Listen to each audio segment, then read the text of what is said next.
Bonjour, monsieur le professeur.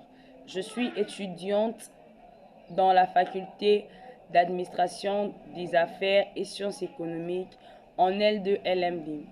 Je suis Kalanga Kamashi Jessica. Il nous a été demandé dans le cadre du cours de la gestion de ressources humaines de parler de modèles de la gestion de ressources humaines de Nizet et de Pichot. L'objectif du modèle: Nizet et Pichot proposent un modèle de gestion de ressources humaines basé sur 4 logiques d'action qui coexistent et peuvent parfois entrer en tension dans une organisation. Les 4 logiques d'action sont: la première logique, c'est la logique de régularisation. La logique de réculation. L'objectif de cette logique est de conformité aux normes juridiques et sociales.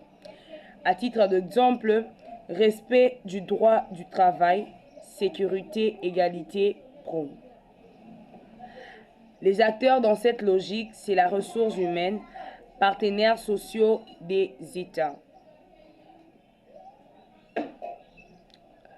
La logique de mobilisation, celle-ci, c'est la deuxième logique. Et l'objectif de la logique de mobilisation est d'engager les salariés dans la mission de l'entreprise. À titre d'exemple, la politique de motivation, de reconnaissance, culture d'entreprise. Les acteurs dans cette logique sont le manager et les dirigeants. Et la troisième logique est la logique de reproduction. Et l'objectif de cette logique est d'assurer la continuité de compétences clés.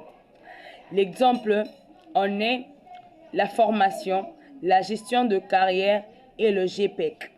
Les acteurs dans cette logique, c'est la ressource humaine, la responsabilité de formation.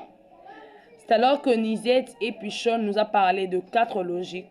Alors la quatrième logique, c'est la logique de production. Et l'objectif ici, c'est l'efficacité et performance à court terme.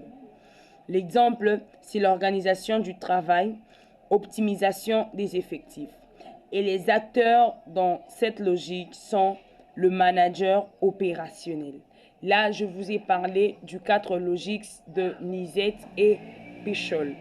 Alors, la cohérence interne et externe, c'est la cohérence interne, nous avons l'alignement entre ces logiques dans la politique de ressources humaines globale. Et dans la cohérence externe, nous avons l'adaptation de ces logiques au contexte de l'entreprise. À titre d'exemple, le marché, environnement, socio-économique et tant d'autres exemples. Alors voilà, très cher professeur, j'ai été vraiment alors équipé au travers de cette question. Et je vous remercie pour cela. Et j'ose croire que vous allez vraiment bien suivre cette vidéo.